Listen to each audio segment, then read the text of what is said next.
கர்த்தர் அதிசயங்களை செய்கிறார். ஊழியங்கள் வழங்கும் ஜீவ வார்த்தை. இந்த நாளுக்காக ஏசப்பாவுக்கு நன்றி செலுத்துகிறேன்.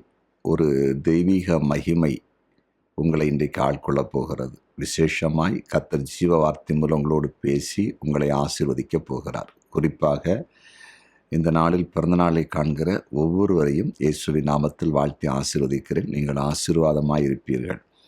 திருமண நாளை காண்கிற குடும்பங்களை வாழ்த்தி ஆசீர்வதிக்கிறேன். நீங்கள் ஆசீர்வாதமாக இருப்பீர்கள். பயப்படாதீங்க.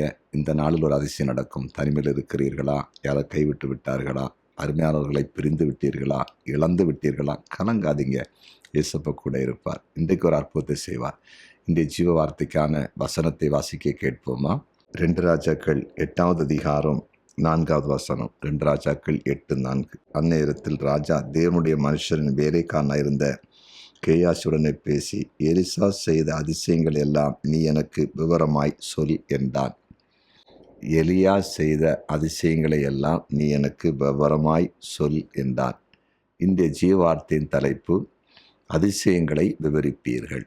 அதிசயங்களை விவரிப்பீர்கள். பாருங்க, ஒரு தேசத்தின் ராஜா ஒரு தீர்க்கதரிசியுடைய வேலைக்காரனிடத்தில் அந்த தீர்க்கதரிசி மூலம், அந்த ஊழியக்காரன் மூலம் ஆண்டவர் என்னென்ன அதிசயங்களை செய்தார், என்னென்ன அற்புதங்களை செய்தார், அதெல்லாம் நீ விவரமாக விவரித்து சொல் அப்படின்னு சொல்லி கேட்குறதை பார்க்குறோம். ஆம், உண்மையிலேயே எலிசா தீர்க்கதரிசி மூலமாய் தேவன் பலத்த அதிசயங்களே அற்புதங்களையும் செய்தார். அதனால தான் அதை விவரித்து சொல்லும்படிக்கு அவன் கேட்குறான். உங்கள் வாழ்க்கையிலையும் எலிசா தீர்க்கதரிசியை கொண்டு கர்த்தர் அற்புதம் செய்ததை போல உங்கள் வாழ்க்கையில் தேவன் அதிசயங்களை செய்வார். நீங்கள் அதை விவரித்து சொல்லுவீங்க.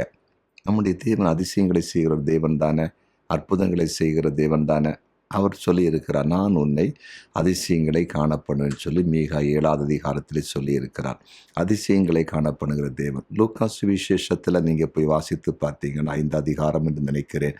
அங்கே ஒரு திமிர்வாதக்காரனை ஆண்டவர் நடக்க பண்ணும்போது எல்லாரும் சொல்லாங்க, இன்றைக்கு அதிசயமான காரியத்தை நாங்கள் கண்டோம் என்று சொல்லுகிறார்கள். பாருங்கள், அதே போல் தேவன் அதிசயங்களை செய்வார். உங்கள் வேலையில் அதிசயம் நடக்கும், வியாபாரத்தில் அதிசயம் நடக்கும், தொழிலில் அதிசயம் நடக்கும், உங்கள் படிப்பில் அதிசயம் நடக்கும், இன்னும் உங்களுடைய குறிப்பாக ஊழிய பாதையில் அதிசயம் நடக்கும், உங்கள் தனிப்பட்ட வாழ்க்கையில், உங்கள் குடும்ப வாழ்க்கையில், பிள்ளைகள் வாழ்க்கையில், எல்லாவற்றிலும் ஆண்டவர் பலத்த அதிசயங்களை செய்ய போகிறார். பலத்த அதிசயங்களை செய்ய போகிறார். இந்த அதிசயங்களை நீங்கள் விவரித்து சொல்லுவீங்க. சிலர் வந்து உங்கள்கிட்ட கேட்பாங்க, நீங்கள் விவரித்து சொல்லுங்கன்னு சொல்லி கேட்க போகிறாங்க. நீங்கள் அப்படிப்பட்ட அற்புதங்களை பார்க்க போகிறீங்க. நம்புவீங்களா? இன்றைக்கே சில அதிசயத்தை நீங்கள் பார்க்க போகிறீங்க. இன்றைக்கு நீங்கள் எந்த சூழ்நிலையும் சரி, உங்கள் வாழ்க்கையில் கண்டிப்பாக ஒரு அதிசயமாவது இன்றைக்கு நடக்கும். இயேசுவின் நாமத்தினாலே விசுவாசிங்க. ஜெபம் பண்ணுவோமா? ஜெபிப்போம்.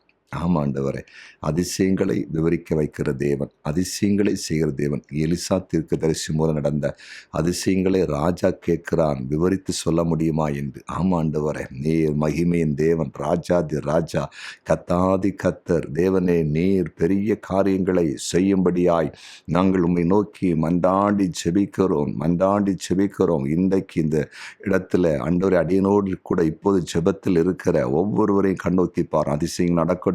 இன்றைக்கு அதிசயம் நடக்கணும். நம்முடைய பிள்ளைகள் போகிற பாதையில் எதிர்பார்த்திருக்கிற காரியத்தில் ஒரு அதிசயத்தை கர்த்தர் செய்வீராக, சாட்சி எழுப்புவீராக. நீர் அப்படி செய்து விட்டீர், அதற்காய் ஸ்தோத்திரம். வியாதிப்பட்டவர்களை சுகமாக்குகிற அதிசயத்தை பார்க்கட்டும். இப்போ சுகமாக்குங்க. வியாதி படுக்கை விலகட்டும் இயேசுவின் நாமத்தினால். விலகி போட்டும் இயேசுவின் நாமத்தினால். இன்றைக்கு அதிசயம் நடப்பதாக. ஆண்டவரே, குறிப்பாக நாளை தினத்தை குறித்து கலங்குகிற மக்களுக்கு இன்றைக்கு ஒரு அற்புதம் நடக்கட்டும். கடலில் சிக்கியிருக்கிற மக்களுக்கு அற்புதம் நடக்கும்படியே ஜெபிக்கிறோம். வழக்குகளில் சிக்கியிருக்கிற நம்முடைய பிள்ளைகளுக்கு அற்புதங்கள் நடக்கட்டும் என்று ஜெபிக்கிறேன். ஜெபத்தை கேட்டீர், அற்புதம் செய்கிறேன். நன்றி. இயேசுவின் நாமத்தில் பிதாவே. ஆமேன், ஆமேன்.